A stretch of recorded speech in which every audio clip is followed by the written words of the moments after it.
Assalamualaikum warahmatullahi wabarakatuh. Perkenalkan, nama saya Muhammad Hidayat Rafli, NIM 2024 53048. Pada kesempatan kali ini, saya akan mempresentasikan interpretasi hasil dan penarikan keputusan. Materi ini membahas bagaimana cara memahami hasil analisis dan menarik keputusan yang sesuai berdasarkan data.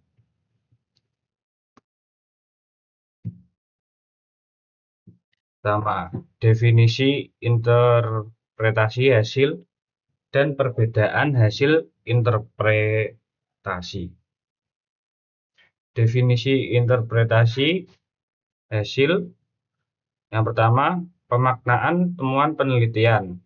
Proses ini melibatkan upaya mendalam untuk memahami makna di balik data atau temuan penelitian sehingga peneliti tidak sekedar membaca angka mentah yang tersaji dalam bentuk tabel atau grafik.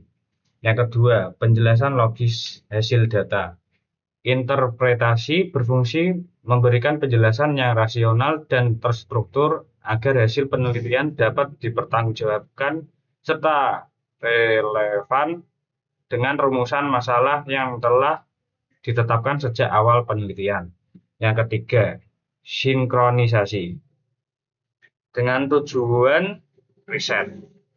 Langkah ini memastikan bahwa setiap informasi yang dihasilkan dari analisis data memiliki nilai guna dalam menjawab pertanyaan penelitian serta memberikan gambaran komprehensif mengenai fenomena yang sedang diteliti.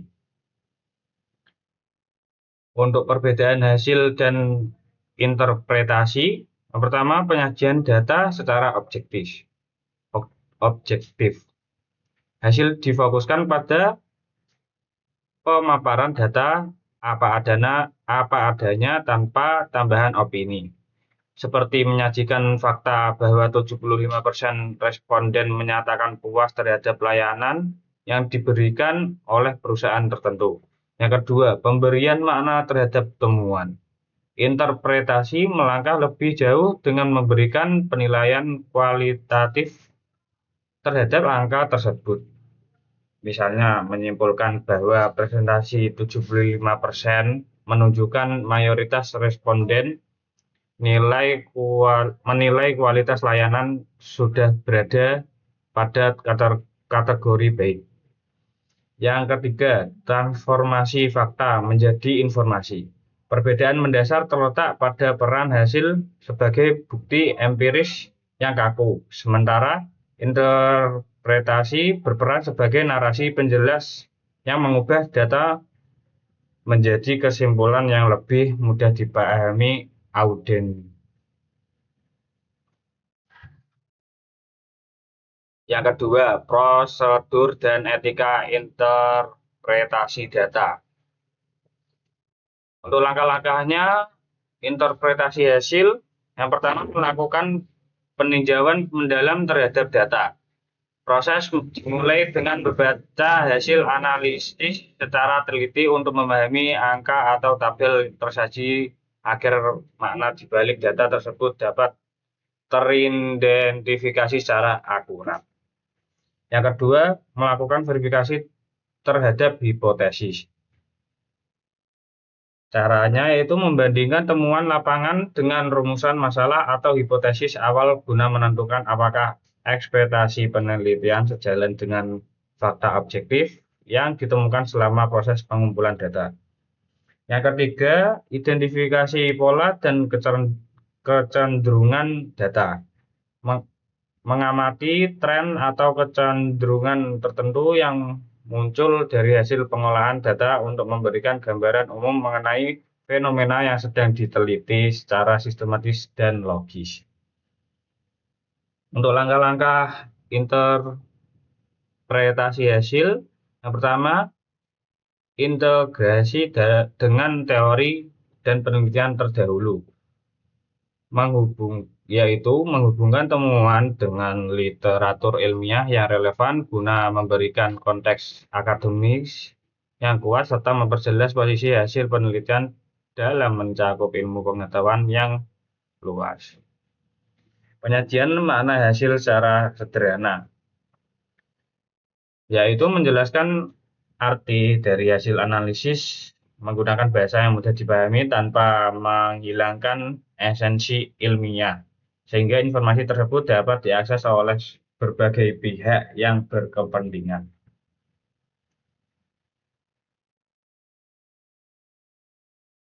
Hal yang perlu diperhatikan yaitu pengguna bahasa yang komunikatif. Memastikan penyampaian interpretasi menggunakan terminologi yang jelas dan tepat guna menghindari ambiguitas atau salah tafsir yang dapat menggambarkan pesan utama dari temuan penelitian tersebut. Yang ketiga, penarikan keputusan dan uji hipotesis. Untuk pengertian penarikan keputusan, pertama yaitu definisi operasional keputusan. Merupakan tahap akhir dalam rangkaian penelitian di mana peneliti menetapkan kesimpulan atau langkah konkret berdasarkan temuan empiris yang telah diolah dari data lapangan sebelumnya. Yang kedua, relevansi dengan hipotesis. Fokus utama dari proses ini adalah memberikan status formal terhadap pernyataan penelitian, apakah bukti yang tersedia cukup kuat untuk menerima atau justru menolak dugaan sementara tersebut. Landasan objektif keputusan, setiap tindakan atau kesimpulan yang diambil wajib bersumber sepenuhnya pada hasil analisis data yang valid guna menjamin bahwa hasil penelitian dapat dipertanggungjawabkan secara logis dan akademik. Untuk contoh keputusan dalam uji hipotesis, yaitu implementasi parameter signifikansi statistik. Peneliti menetapkan nilai P value sebagai acuan utama, di mana jika nilai signifikansi berada di bawah 0,05, maka hipotesis 0 ditolak dan hipotesis alternatif dinyatakan diterima secara sah. Kedua yaitu evaluasi pengaruh variabel penelitian. Berdasarkan hasil analisis data menunjukkan nilai signifikansi sebesar 0,03. Dapat ditarik kesimpulan bahwa terdapat pengaruh yang nyata dan signifikansi antara variabel yang diuji dalam model penelitian tersebut. Contoh keputusan dalam uji hipotesis. Yang pertama yaitu penentuan status hipotesis penelitian. Keputusannya statistik dapat diambil dengan membandingkan hasil temuan terhadap ambang batas signifikansi, sehingga peneliti dapat menentukan apakah suatu asumsi awal didukung oleh bukti empiris atau gagal untuk dibuktikan. Yang kedua, aplikasi praktis pada perilaku konsumen. Dalam studi mengenai media sosial terhadap minat beli, yaitu hasil yang menunjukkan signifikansi di bawah ambang batas mengarahkan pada keputusan bahwa strategi pemasaran digital memiliki dampak positif terhadap preferensi pelanggan. Contoh sederhananya untuk penerapan seperti berikut. Analisis pengaruh variabel penelitian. Studi kasus mengenai pengaruh media sosial terhadap minat beli menunjukkan bagaimana data mentah dikonversi menjadi informasi yang bermakna melalui pengujian statistik yang sistematis dan terukur secara akademis. Untuk contoh sederhana penerapan yang kedua yaitu signifikansi statistik dan nilai p-value. Pengguna nilai signifikansi sebesar 0,02 menjadi dasar objektivitas untuk menentukan bahwa terhadap pengaruh yang signifikansi.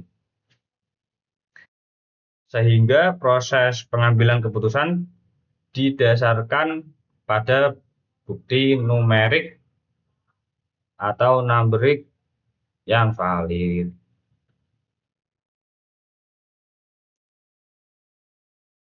Untuk contoh sederhana penerapan yang ketiga, penerimaan hipotesis berdasarkan hasil.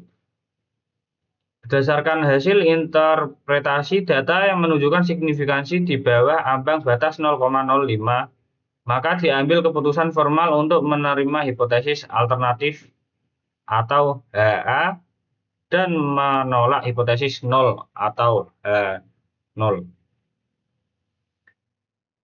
Yang keempat, korelasi antara temuan dan kesimpulan. Seluruh rangkaian proses ini memastikan bahwa setiap tindakan atau kesimpulan yang diambil selaras dengan rumusan masalah yang telah ditetapkan sejak awal dengan perencanaan, penelitian, atau analisis data.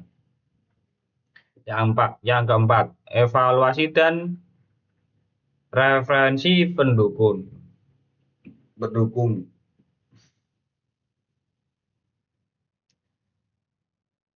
Untuk kesalahan yang sering terjadi, nomor 1, kegagalan validasi data dan signifikansi.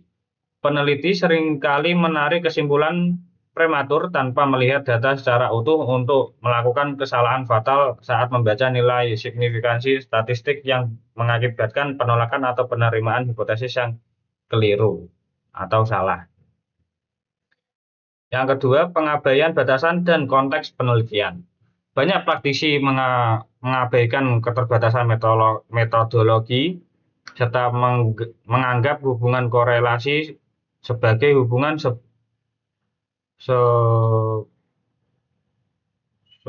sebagibat, sehingga generalisasi yang dihasilkan menjadi tidak akurat dan cenderung menyesatkan pembaca dalam memahami fenomena. Yang ketiga, ketidaksesuaian dengan rumusan masalah utama. Kesalahan umum mencakup pembuatan kesimpulan yang melenceng dari tujuan awal penelitian atau menyajikan hasil yang tidak sinkron dengan hipotesis yang telah ditetapkan pada tahap perencanaan awal studi. Untuk kesimpulan akhir presentasi saya, sintesis makna data secara logis. Interpretasi akhir harus mampu menjelaskan makna mendalam dari temuan peneliti secara objektif dan melampaui sekadar pembacaan angka, sehingga hasil dapat dipahami secara logis sesuai dengan rumusan masalah yang ditetapkan. Yang kedua, penentuan validitas hipotesis penelitian. Proses penarikan keputusan berfungsi untuk menentukan status hipotesis yang baik diterima maupun ditolaknya, HA, berdasarkan nilai signifikansi yang akurat guna menjamin integritas ilmiah dari seluruh rangkaian proses analisis data. Untuk kesimpulan akhir yang ketiga, sinkronisasi bukti dengan teori pendukung. Kesimpulan yang kuat wajib menghubungkan hasil analisis dengan teori atau penelitian terdahulu, memastikan bahwa setiap poin keputusan didukung oleh landasan akademik yang relevan dan referensi literatur yang kredibel. Untuk yang terakhir, objektivitas dalam penyampaian hasil. Setiap keputusan akhir harus disusun menggunakan bahasa yang jelas tanpa melebih-lebihkan data, serta wajib mempertimbangkan keterbatasan penelitian guna menghindari kesalahan interpretasi atau klaim kausalitas yang tidak terbukti secara empiris. Sekian presentasi dari saya. Wassalamualaikum warahmatullahi wabarakatuh.